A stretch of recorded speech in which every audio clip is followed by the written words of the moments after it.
So if you didn't see on my Instagram, my friend Jeremy Ray, although, you know, it's weird, Jeremy, I don't know, our paths didn't really cross while I was still sort of in the industry, but I certainly, you know, followed him and saw him in the magazines and stuff like that. He was kind of like coming in right when I was getting the boot. I was getting kicked out.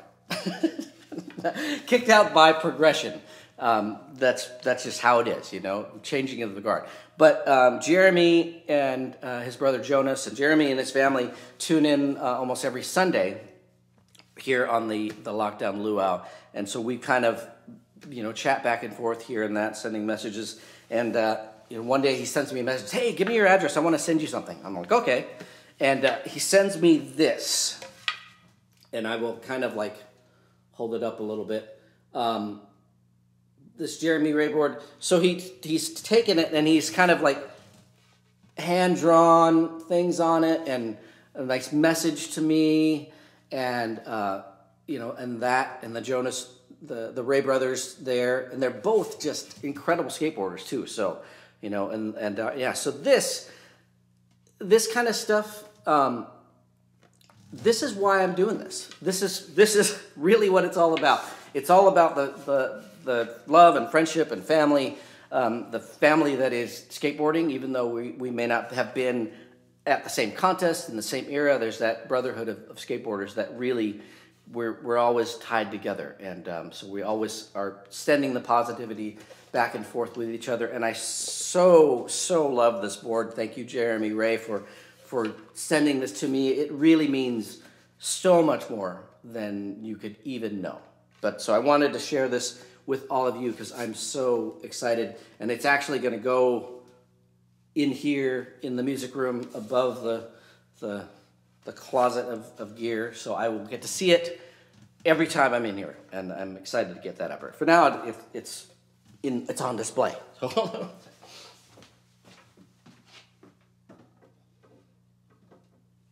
all right. So this week, I'm not so much gonna talk about a skateboard product. How can I find out who is on here? I'm so bad at this thing. There you are, Francisco Jose Burgos. You are here, and I'm so glad that you joined me again. And Francisco joining us all the way from Madrid, España. So we had kind of met. I think we probably met before, but definitely got to know each other in 1990. We went on a tour of Europe for Tracker. And so here is the what's left of the shirt. It used to be black. So it's the EuroTrak. And we'll go like that. EuroTrak Tour, and it has the countries there, like Spain and France and Germany and Belgium and Italy and then Sweden. And I think we went to Norway. Yes, we went to Norway too. So we went on this tour, and I want to say it was 28 cities in 26 days. It was grueling. But we started in Spain.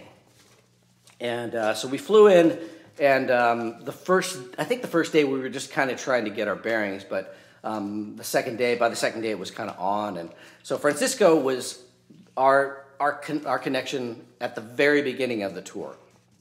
And so we start there, and he takes us to the skate park and shops and stuff, and then we drove to the south, I think the southern part of Spain. I don't know where, because by then the jet lag had kind of set in, so I was just kind of get in the van, just go. And I do remember, though, that we got lost on the way down and ended up like on some dirt road in the middle of nowhere. But we found our way there, and I guess it was a shop demo signing things. And then we immediately had to get to the train station and hop a train to Barcelona from the south of Spain. And I want to say it was a really long train ride, like 5 hours, maybe 5 or 6 hours. And so, you know, we're kind of like, we're all spun from just the beginning of the tour and jet lag and whatnot. But so Francisco's reeling us in. He's taking us, you know, taking care of us. And so finally get to the train station. Of course, we're late. And we get on the train, and the train is full of soldiers going somewhere. So there are no seats on the entire train available. No cars, nothing. It's like all the open seating was taken, all the compartments were taken, and so we ended up at the back of the train next to the bathroom. And so this is the beginning of the tour. So we also had 12 boxes of T-shirts and product, things like that, along with all our belongings for the trip for the month, and so our boards and stuff. So it was myself with Lester Kasai and Sam Cunningham, Brian Ridgway, team manager of Tracker, taking care of us, and then Omar Hassan and Matt Goldsby, the amateurs at the time. So I have this because we're basically on the train for hours and hours, basically sitting on the T-shirt boxes and all our stuff. And so I drew this here. I'm going to try to hold it in if you can see. This is us at the back of the train, taking up the entire area so no one can get to the bathroom, of course. And so, of course, yeah, there's a person trying to get into the bathroom, and it was like, oh my God, what are these people doing? So that's us. So I'm going to try to see, here's me with my giant hair, and I think that's Sam Cunningham, Lester in the beard, and then Brian Ridgway and Omar Hassan and Matt Goldsby. But right here, right there, that, ladies and gentlemen, is Francisco Jose Burgos, right there. And so Francisco, he wasn't even supposed to be on the road with us. He was supposed to go back to his shop and his normal duties that he had to take care of, and a distributor and things like that. He was supposed to go back to work, and he bailed. And he says, I'm going on the road with these guys. We're all, yeah, come with us. And so he came with us for, I think, a couple of weeks of that. And I think he did have to go back for a little bit. Then he circled back around with us later. But yeah, so we kind of shanghaied him. And but Francisco, the reason he's on here like that is that Francisco is the master of being able to get comfortable and sleep anywhere. He didn't even care. It's like, I'm tired, I'm going to go to sleep for a while. And he just crashed out in the middle of like all our feet and all our stuff, and he was happy as a clam in there. So, yeah, the rest of us were kind of miserable for those 5 hours. But, yeah, so that was the start of the tour. And we're gonna have 3 hours layover in Barcelona, so this would be great. You know, we're gonna get to kind of walk around the city and whatnot. And we're like, yeah, this is exciting. So we deal with that whole train ride, hours and hours, and get to Barcelona.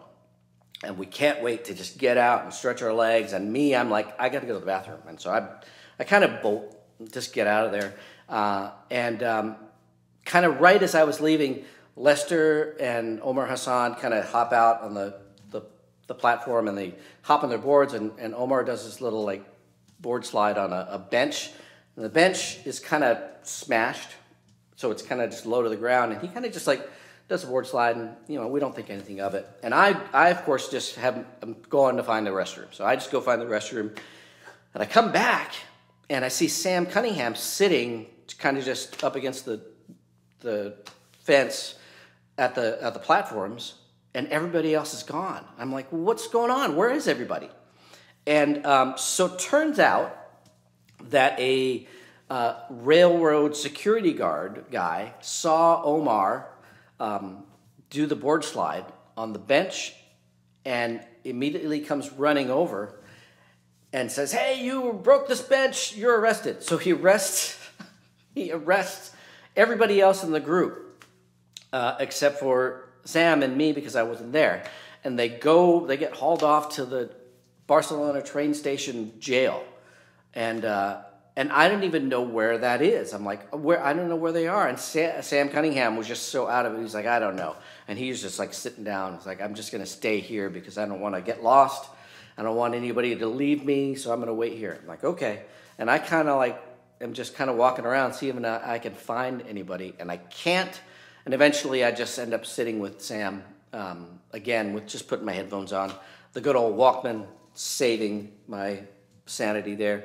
But so yeah, they were there for basically the full 3 hours, and apparently there was enough they were in there long enough that there was sort of a shift change, and the new guards come in and they're like, what's up with these guys? What did you do? And he like tries to, they broke this bench and blah blah blah. And meanwhile the bench had like tire marks on it from like one of those luggage cart guys, like luggage train, had run it over with that. So obviously it was broken before we got there. But so yeah, so he's telling, oh yeah, blah blah blah blah blah blah blah, these kids, blah blah blah, skateboarders, blah. And the other guys are like, what are you talking about? Let him go. And so I guess they just let him go just in time to get back on the train. So yeah, so we didn't get to see Barcelona. And I have not seen Barcelona except for the inside of the train station. Yeah, and so that kind of started things out. But then things got better. The next stop was the south of France, a little fishing village, and it was just kind of, things kind of settled in.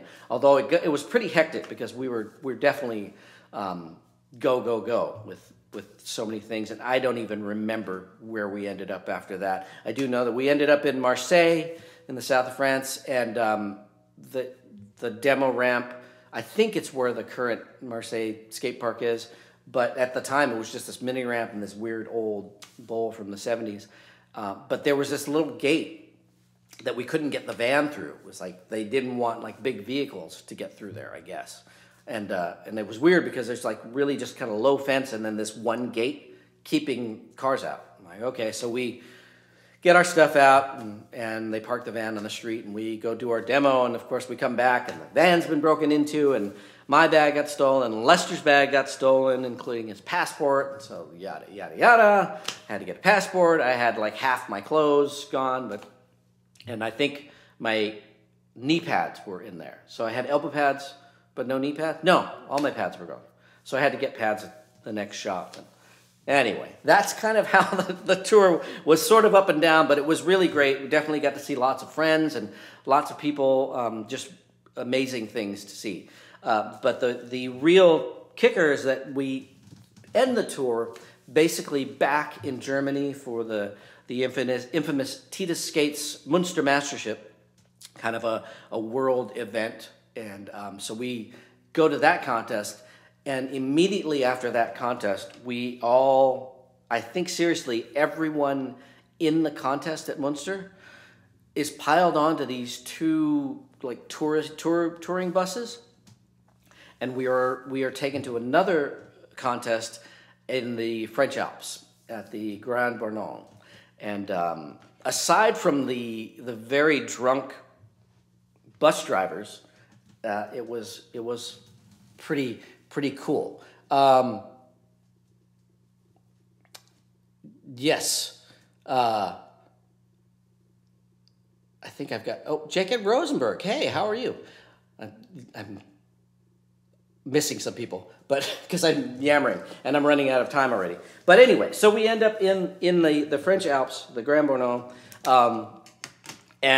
so it was kind of our reward for putting up with the very hectic touring and ending up at the contest. But so there's some video out there of that contest in the French Alps, and it was definitely kind of like this amazing European vacation for us by the time we got there. So on that note, we had some time to kind of do some touristy things. So we took we took the ski lifts. Of course, this was summer, so there's no snow, but ski lifts up to the top of the range, and I snapped myself a little photo. Yep, look at that hair. My hair is bigger than the mountains, I think. So this is us in the French Alps, and if you look, well, you might not be able to see. I'm holding up a little rock, and I never would do these kinds of things, but I'm like, I'm in the French Alps. I'm going to pick up this rock, and you're going to take a picture of me with it. And I'm going to bring that rock home. So here's the rock I'm holding in the photo, and there's the ski lift ticket for that. And to top things off, here's the shirt I'm wearing in the photo. So yeah, maybe someday I'll do something with it. Until then, it's like, it kind of just gets moved around and until I stumble across and go, oh, I'm so glad I still have that. So, yeah, so the French Alps, that was definitely our reward for all the work we put in for that whole month leading up to that contest. And at that contest, I got 17th. But I even got a little quote from Dave Swift in the magazine saying he said that was the best I've skated in years. And I have to say he was right. I felt really, really confident, and I was making a lot of things. I was really surprisingly consistent. For all you skate nerds, I was making frontside inverts. Yeah, I know. Yeah, and that was that, yeah. 1 foot air to fakie, a gay twist to a frontside invert. So combos, and yeah. So I had a really, really good time. I skated well, and something about the air or something in the French Alps, everybody was on fire. So when I say 17th, everyone was just skating unbelievably. So I'm pretty proud to have that 17th because everyone was on fire. And yeah, really good memory of a contest, which normally you're like, contest. So, oh, yes. So there you have it. Skate stories for today, really like skate tourist stories. But